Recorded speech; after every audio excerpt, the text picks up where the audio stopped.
friends. Welcome to the Creative Impact Podcast. I'm your host, Rachel Caldwell, and I'm so happy you're here. Each episode, I take some time to chat with fellow artists about life, faith, and the impact of the arts. The thing about fundraising, it's like any business.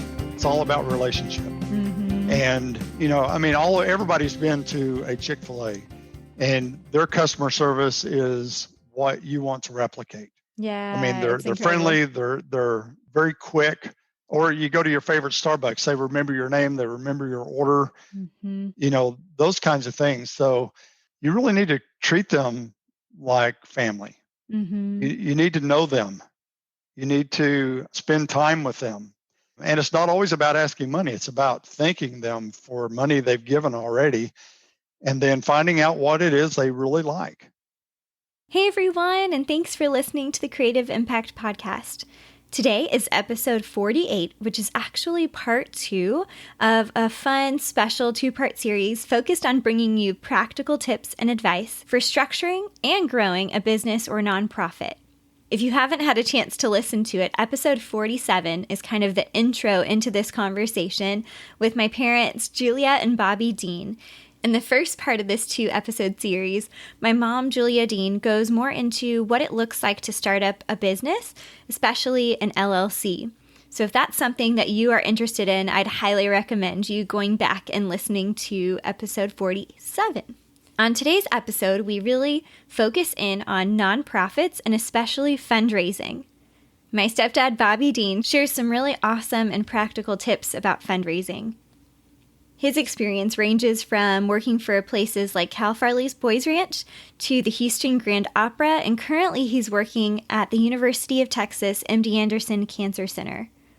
Whether or not you actually have a nonprofit, his pro tips are going to be super helpful. I know for myself, I am a dance team director, and we have a booster club, so all of these things are super practical and really great words of wisdom. I hope you'll find these 2 episodes super helpful and just encouraging in whatever stage of this journey you're on.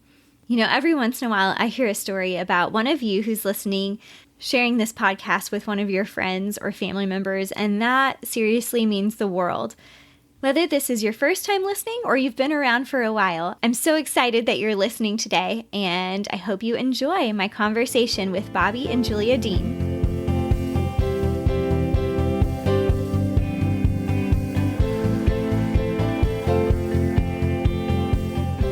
So now I thought we could kind of shift into nonprofit formation and kind of what that looks like. And then also hear more from the fundraising side of, what does fundraising for a nonprofit look like and some kind of pro tips for that. So yeah, Mom, do you want to share a little bit about setting up a nonprofit and what that takes, I guess, and what it looks like? Yes. So a nonprofit, generally a 501c3, but there's other kinds of nonprofits are out there that you might want to set up for your different charitable organization. If you want to run it more like a charity instead of a for-profit entity, doesn't mean you can't get paid a salary. You certainly can. And so, it may be one way to do it for a lot of people that want to have people donating to their cause. I would highly recommend, if that's the direction that you want to go, that you spend some time discussing what you want that to look like and what's the best route to take with an attorney and your CPA. But there's a lot more ins and outs on that one. So, we want to make sure we're jumping through all the IRS hoops that we need to jump through so you're not getting disqualified as a charity. And the charity needs to be approved by the IRS. So that takes some time. It doesn't mean you can't start operating as a charity. You certainly can. You have some time while it's in process, but you want to get those started at about the same time. Okay. Cool. Good to know. So that one's a little more in depth. Definitely want to get some professional help on that one. Well, really Absolutely. Either one, but yes. Yeah, that's super helpful. So Dad, do you want to share a little bit about just your experience working in the nonprofit world and potentially some tips and advice on how to fundraise effectively? Oh, sure. Getting back to the structure, with a nonprofit, you will need a board of directors. And this is typically it's a fiduciary responsible group. So they're responsible for the finances, the leadership. It's usually the board that hires the executive director or fires the executive director of the nonprofit. They're also responsible for making sure that the nonprofit is a viable business. And in most nonprofits, that is through fundraising. Mm-hmm. And so fundraising, I would say that there's somewhere over 2 million nonprofits in this country right now. Wow. And it's anything from, a small, like a Pee-wee baseball booster club, that's set up to, high school sports boosters clubs or dance program or band booster clubs. Dance team booster club. To as large as, universities who are nonprofits. Most of the time, they're not 501c3s. As a university, they're a different structure, but still a nonprofit, considered a nonprofit by the IRS. And what that allows them to do is accept contributions from donors that have a meaningful relationship or want to have a meaningful relationship with a nonprofit. And then they can also offer that donor a tax receipt for their gift. And gifts can be anything from cash to non-cash assets, like I said earlier.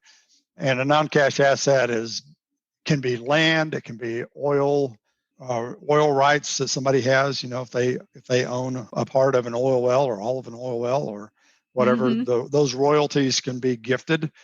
If you own a business, you can gift your business to a nonprofit, and that nonprofit will turn around and sell that business. Most nonprofits, they're not in the business of trying to run your business, or hold on to a piece of artwork, or hold on to a car or a house or a farm or a ranch. Their business is to take care of whatever they do, whether that's human services or the arts or medical or education or whatever it may be. And so they're going to take whatever that asset is and they're going to turn it around and sell it as quickly as they can, because they need cash to run their business. And they may turn that money into something that becomes endowment, or you may gift money toward endowment. Either way, that would be something that you would work with the nonprofit on. But for your audience, most of what your audience is wanting to do is create a studio or a nonprofit dance group, or maybe they're going to do a nonprofit where they're going to teach art in some way. And I remember whenever you were in high school, the studio that you went to and the dance company that you were a part of, they kind of had two different businesses. They had one which was the dance studio, which was a for-profit business. So, you paid a fee for service and you learned dance technique. And right. You're paying a certain amount per hour and, Yeah. But they had a nonprofit side, which was their dance company, their troupe, where they also raised money. They had a board of directors and they had volunteers that would help them, at all the dance recitals and all the dance programs. They would sell, items that raised money for that side of their business. Right. And so, all of that to say that, a nonprofit needs donors to make contributions to help that business or that nonprofit survive.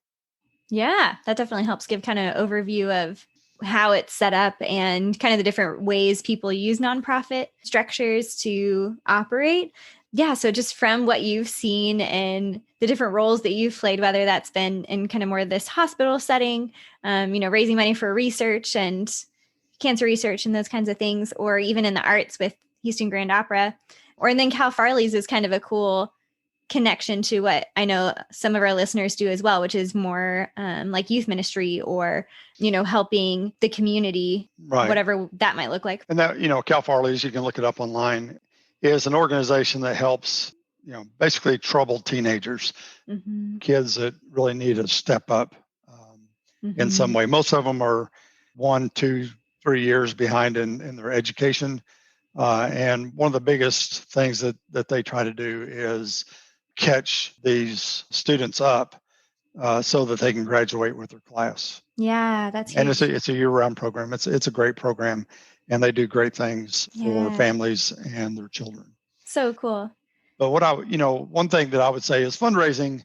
It's an art and a science. Mm-hmm. It's a science because there's a lot of work that goes into how do you ask, when do you ask, what amount do you ask for, and then within the fundraising realm, there's several pieces to it. So especially in a larger organization, you have what we call the annual fund.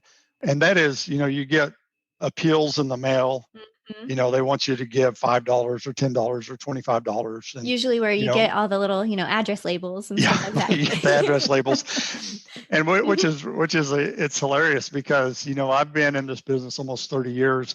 And, I remember at Cal Farley's, whenever we started doing address labels, and we would get complaints from people who say, I've got so many address labels. Please quit sending me address labels. We're going to keep giving, but don't send me address labels. And so we would honor their request. And that, and that's a big part of fundraising is, if somebody tells you something, and if you have the ability to do it, you should do it, or don't accept their money anymore. But we had the ability to change whatever the mailing was that they were getting. The other part of fundraising then would be what we would call major gifts. And in a big organization like ours, we also have a level that's a little bit more than annual fund, which is very transactional, to an area where you start working with people one-on-one about what is it they really want to accomplish with their money. And that really goes from this kind of lower level major gifts through even principal giving, what we call it MD Anderson is principal giving. And that's really just sizes of gifts. That's how we structure it in our office. Mm-hmm. But a major gift is different to everybody. For a small dance company, a $500 gift might be a major gift. Right. To Harvard University, a major gift is probably somewhere around $500,000. Mm-hmm. So, it just really depends on what the nonprofit needs and what their experience is. And then there's this area called planned giving. And this is kind of where your mom and I kind of overlap in her business and what I do. Because a lot of people, and the simplest planned gift, and this is basically people that really have to work at planning to make a gift. And the simplest planned gift is something that they give in their will or through a trust. And so, your mom will ask her clients, do you have any charitable intentions? Is there anything that you want to gift to a nonprofit whenever you pass? And, a lot of times it's their church or it's their alma mater. It could be, the American Heart Association. It could be MD Anderson, which, right. Putting it out there. and so, that is kind of one of the simplest planned gifts that are made. The other planned gifts are those things like gifting properties or other assets that are currently non-cash. They're not actually cash. And some nonprofit groups would say that money coming from a stock would be a non-cash gift. You can debate that. It's so easily convertible to cash if it's a traded stock that it really is just as simple as writing a check nearly. Mm-hmm. And then there's this other thing that is called a donor advised fund. A donor advised fund is a fund that's set up typically at a local endowment source. And a lot of universities have these available as well. And so you go to, say, the Greater Houston Community Foundation and say, I want to set up a donor advised fund. Because why you would do that is I really need to give away some money, but I don't know who I want to give it to right now. So as long as I do it before December 31st of any year, I can take a deduction for that gift to a donor advised fund. And through that donor advised fund, then at some later time, next year, the year after, whatever, maybe there is a project I'm really interested. MD Anderson has this new research. I want to gift money to MD Anderson so I can advise the foundation to make a gift to MD Anderson for this certain project. And Cool. so that allows them time. And, for us, that still plays in kind of the plan giving world, but it's still is very easily convertible to cash. Nice. Cool. Yeah, there's so many different ways to give that I there don't are. even think about sometimes. Yeah, there are. And, really, the thing about fundraising, it's like any business. It's all about relationship. And, everybody's been to a Chick-fil-A, and their customer service is what you want to replicate. Yeah. They're friendly, they're very quick. Or you go to your favorite Starbucks, they remember your name, they remember your order, those kinds of things. So, whenever you're in a nonprofit situation and you're asking those people that are close to you, those friends that are really like family that are gifting money to your organization, you really need to treat them like family. You need to know them. You need to spend time with them. And it's not always about asking money. It's about thanking them for money they've given already and then finding out what it is they really like. Whenever I was at the opera, one of the interesting things was there were some people that hated the German operas. Oh, yeah. Wagner. Oh, just hate Wagner. And if you were going to produce a Wagner opera, they might not even give that year. Yeah. Because they don't like it. They don't want it. And then you have others that are so serious that, and they're Wagnerian fans, they love that. And they're going to give you more money than they've ever given you. Yeah. Because they want to see that done. So the more you know about that donor, the better you can plan how you're going to raise money from a donor. So, if you're a ballet company and you're going to produce the Nutcracker, everybody loves the Nutcracker. That is, I don't know. You can call it the cash cow if you want, because you can raise money for the Nutcracker. Yeah. But I'm sure there's a small percentage of them that, I'm tired of the Nutcracker. I don't want to see another Nutcracker. I've broken enough Nutcrackers. I don't want to see any more. But the more you know about that donor, if you know that donor doesn't like the Nutcracker, then you need to go to them with a Swan Lake ask. We're going to do Swan Lake next season. Would you consider a gift to help us produce Swan Lake? Yeah. Now, if you do that with somebody that doesn't like Nutcracker, they're probably more apt to give you money for producing Swan Lake. But, if you have somebody that's a Nutcracker lover and you go to them and ask them for Swan Lake, but not Nutcracker, they may not give you the kind of funds that you would like. So it's all about that relationship and knowing what people want and then saying thank you. And again, like I said, it's not always about asking for a gift. It's about that relationship and building that relationship over a long term. Yeah, that's key. That's super huge. And those are really, transferable to no matter what size your nonprofit is. So even if it's, something pretty small, more of just like a community outreach, nonprofit, to build those relationships, know the people, and to really genuinely say thank you. And, do you have any tips on how to thank people? It's really about, so we have what we call stewardship. So, the gift cycle is, you meet somebody and you try to figure out if they really have interest in giving to your organization. And then you cultivate that relationship to a place where you feel like that you can ask them for a gift. So you solicit a gift from that person. And then from that, once they make that gift, then you steward that person. You steward that gift. And so really that is, in simplest terms, it is, you gave me this money. This is how we're using that money and the difference that we're making because of that gift. And that's really a stewardship. And you can thank them all kinds of ways through that.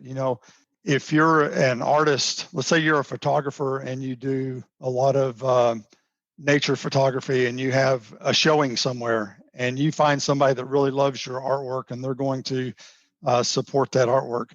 Well, part of the stewardship, if they decide that they want to buy that piece or they want to donate to what you're doing, if you're a nonprofit, one of the ways to steward that is whenever you are doing something that's kind of like what you did that they really liked, maybe you took a photograph of a rare kind of bird and they love that. Well, the next time that you have some kind of photograph of that rare bird, the first person you're going to go back to is that person that really loved that. Yeah. And for us, it's not about giving trinkets. Some nonprofits do give trinkets, and there's nothing wrong with that. Giving a little tchotchke or something away. Whether it's a pin or a cap or a shirt or whatever it may be. But for me, let's just connect it to the research world. Somebody makes a gift for, say, breast cancer or triple negative breast cancer. Let's be more specific to something. And so that the doctor who's doing research in triple negative breast cancer has a new discovery, or there's a new paper written about triple negative. Well, part of that stewardship is taking that paper that was written and forwarding it to this donor. Yeah. It may not even have been their funds that helped do this, but that they're interested in breast cancer. Something new came out in triple negative, and you can forward them the article. Yeah. It's really that simple, but you have to really be intentional. Right. About the intentionality and the time. I think one of the things that hurts nonprofits the most, and the small nonprofits, is really hard because it takes a lot of work. And that is, many times you accept a gift from a donor who really likes what you're doing, and they want you to continue that work, and you never communicate with them again. The nonprofit just doesn't send any communication. What could have been a great relationship and a great future fundraising just all of a sudden stops. Yeah. Because maybe you sent the tax receipt, but you never communicated with them again. And that donor's going to say, oh, well, they're not that interested in my money, so I'll go take my money somewhere else. And, we've seen that happen. Even some of the big nonprofit, Houston Grand Opry, somebody gave $1,000 and you thanked them, but you never communicated with them again. They're going to go support something else like Opera in the Heights, which is a great organization as well. But it would impair your ability to raise more money in the future if you don't maintain that relationship and steward that gift well. That's so good. Yeah, it's interesting how it really boils down to relationship all around, I feel like. And then taking like you said, the intentional effort and time to make people feel heard and seen and appreciated. And that's super huge. Yeah. Yeah. And I think one of the hardest things, nobody likes to really ask for money. I hear that all the time. I just don't like asking for money. I'm happy to serve on the board. Just don't make me ask for money. Right. And I think that as a board member of a nonprofit, part of your job is asking for money or providing connections to that nonprofit, to somebody who may have interest in making a gift, but they don't know anything about that nonprofit at this time.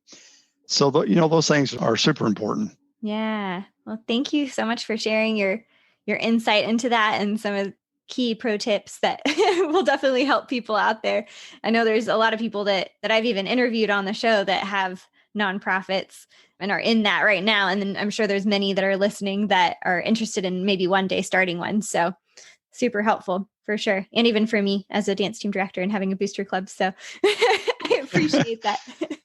Yeah. And it doesn't really matter what size the nonprofit, it's still all about, I've got to raise money. However you do it. And there's a lot of people out there that are in the consulting business that can really help with that fundraising.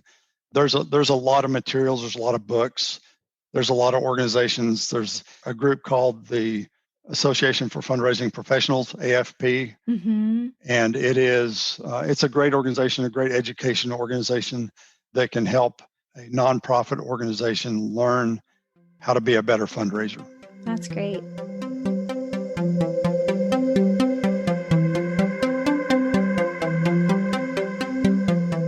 I just want to take a brief pause from my conversation with my parents to share about our Patreon community. If you're interested in supporting the podcast and getting some extra content, check out Patreon. For as little as the cost of one coffee a month, you can be part of helping the show continue to thrive. You can learn more at creativeimpactpodcast.com/Patreon. That's creativeimpactpodcast.com/Patreon. Now let's get back to the show.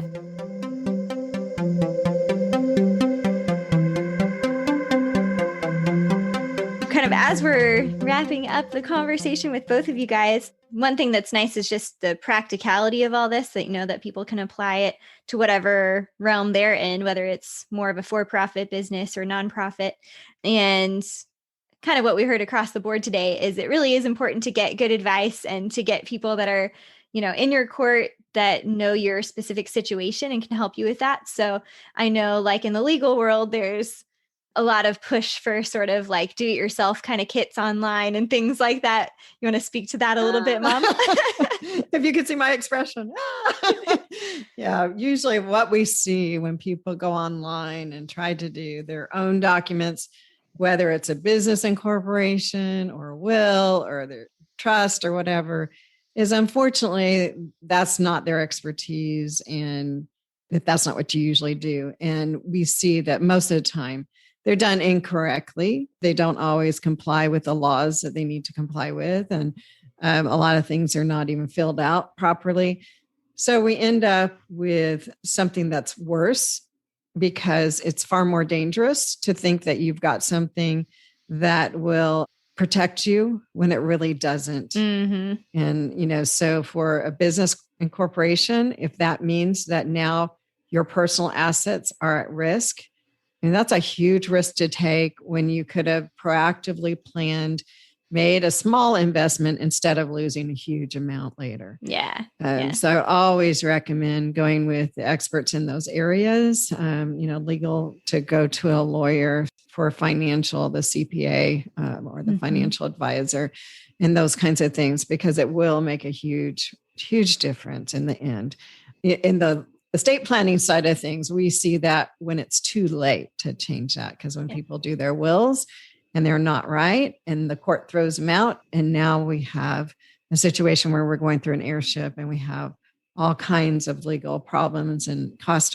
Not even if everything went well and we didn't have any contest with the heirs, it's a much more expensive, prolonged process as opposed to had we proactively planned. So if I could give one piece of advice, it would be always proactively plan and get your experts in line. Mm-hmm. It's worth the investment. That's awesome. And actually, that's a great segue into my next question for both of you is just, one last word of advice that you would give. And actually, Mom, I want to specifically ask you in the area of being a business owner and a leader, because I know that's a passion that we share, and actually something that you've kind of gotten me into more with, learning about leadership and what that looks like. And even though we lead in very different ways, you've got your business and your team there, and I'm leading, high school students, but it's a different, different elements, but at the same time, a lot of the same principles. And so I remember we went to Michigan and went to a conference together, super cold in the snow. It was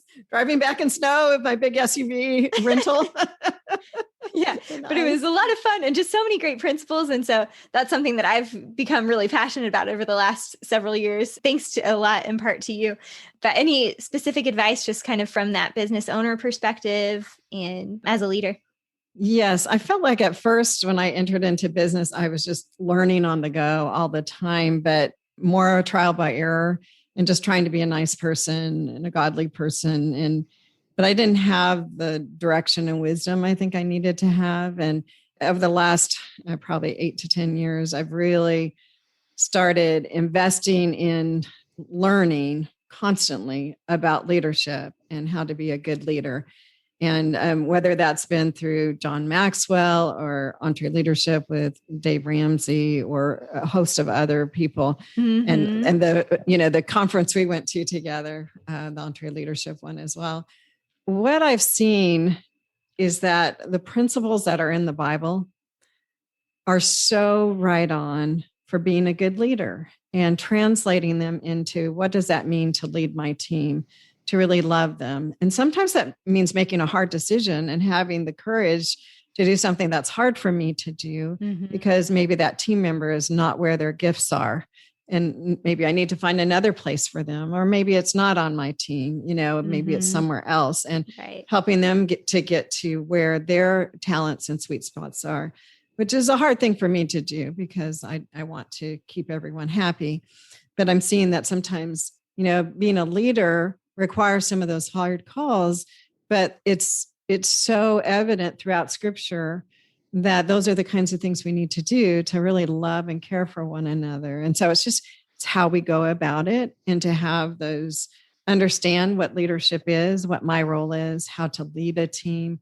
All of those, I've learned so much through different leadership books. And I would say in particular, John Maxwell and Dave Ramsey with the EntreLeadership. We've done a couple, leadership summits, EntreLeadership summits, which were awesome. Mm-hmm. Learning from so many people, from Simon Sinek and, Marcus Buckingham and all kinds of different people through those. So it's not just one person, but I'm constantly learning, listening to podcasts, mm-hmm. as well as yours, but also leadership podcast and podcasts in my area or YouTube videos or whatever, because I feel like learning is so important. We're constantly growing, and leadership is one area that I feel like if I'm going to really lead well and to be the kind of leader that I feel like God wants me to be, I need to invest in that, invest in myself, not just the legal work that I do, but the business leadership that I do. Yeah. And that's, to me, is part of stewarding the business that God has given me through this. And Dad and I constantly pray that, God will bring the right clients at the right time. We also pray for the right team members at the right time. And we know that even through the ups and downs, that God is leading and protecting us. And even through, going through 2008 and then the pandemic, that we see that the leadership principles remain the same. Mm-hmm. It's just we're pivoting to what that means in reality, in our goals and in our strategies and other things like that. Yeah. But to me, that's just so important. And I would encourage those listeners who are opening a business to not wait as long as I did to learn about leadership, but just to really delve into it. And just see what the Bible has to say about it, and those experts that are out there that are godly people that can really help fashion your business in a way that would honor him. Yeah, that's super good. And what about you, Dad? Do you want to share just a last parting word of advice for all our listeners out there? Well, I think just from the fundraising perspective, the biggest thing to make a nonprofit successful in the area of fundraising is really building those strong relationships, drawing them into what you're trying to accomplish. Ask people for advice. I mean, there's nothing more, important sometimes than asking your fundraiser or your donor their advice. If you were in my shoes, how would you do this? And you may not take their advice, which is fine, but if you do that, then you need to circle back to them and say, well, this is what I've decided to do. Mm-hmm. But draw them close. And, there's no better way of drawing people close than having conversations with them, showing behind the scenes, what you're trying to accomplish. I think of Jackie at Creative Dreams, and, she's passionate about Creative Dreams, but she's also passionate about her program, and she loves to show people what she's doing. Yeah. And I think that's, it's important that you are willing to open up yourself and your organization to not really an outsider, but somebody who is a donor who wants to be an insider, and treat them like they're an insider. And so that'd be my advice, is just get close to people and let them help you. Yeah, that's a great word of advice there. And I like to ask everyone that comes on the show, and actually I forgot to mention, but my mom was on the family Christmas episode. So if you want to hear more about her upbringing and some of her, craziness, arts life, you can definitely check out that episode, which I'll link to in the show notes. But one of the things I like to ask everyone is, what's one of your favorite things right now? So you want to go first, Mom? Do you have a favorite thing at the moment? Well, I just was thinking about the Bible app. That has really been one of my favorite things. And Dad and I in the morning were looking at that. We may be doing a Bible study together, and we can communicate our thoughts with each other. And I, have done that with Bethany, my other daughter, and, just some other people. But just to have something where every day there's kind of a plan and something that I'm thinking about. And the nice thing is you can search for different topics. And so sometimes it's on leadership, sometimes it's on our marriage, sometimes it's, just on hope, and going through grief process and, just whatever those things may be. Our time in the morning has been really sweet because of that. And oftentimes we'll also then pray together before we start our day. That's awesome. And so that's one of my favorite things is actually the Bible app lately. Cool. I'll definitely link to that for people too. Mm-hmm. What about you, Dad? It's easy to say ditto. Yeah. So all of my working life, I got up early. I went to the office. Yeah, he was hardcore, like 3-something a.m.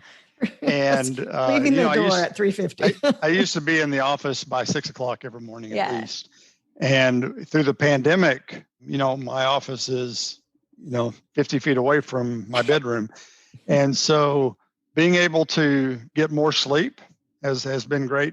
But I would say that 6:00 time that Julie and I get to spend together, sitting on the love seat in our bedroom, reading scripture, doing Bible studies, praying together, just sitting there watching the sunrise. Mm-hmm. It's really the simple things that I've really enjoyed lately.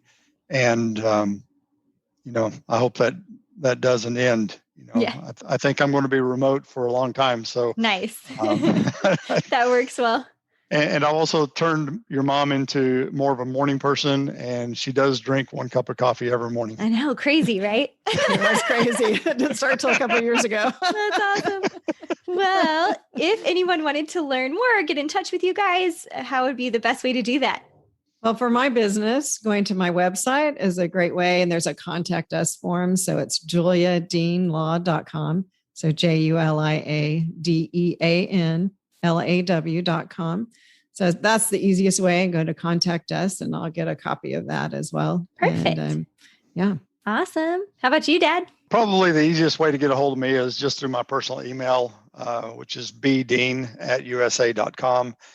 And, if any of your listeners has a general question about fundraising or just, how to go about something, or they are already raising money and they want to better their fundraising capabilities, I'm happy for them to reach out to my email. Awesome. Well, thank you both so much. This has been super great. Our pleasure. Hey. And thank y'all for being two of my first supporters for the podcast and just being there, helping me get rolling, and with the encouragement and support. I really appreciate that. We're so proud of you. It's been a great thing. I love listening to it. Oh, thanks. Well, thank y'all again for being here and looking forward to getting to share this with the world. Thank you, Rachel.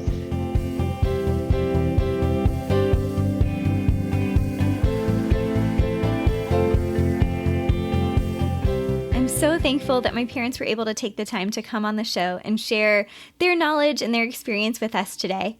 Thanks, Mom and Dad. Y'all are awesome. And thanks for being such great supporters of the show. And also, shout out to my mom and all of the moms out there listening today. Happy belated Mother's Day. I know it's a couple of days late, but we are so thankful for all of the moms, and especially for my mom.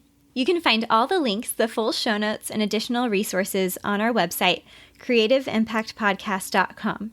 Next week, I get to catch up with my sweet friend Bethany Slebos, who is the owner of Suzanne's School of Dance in College Station, Texas.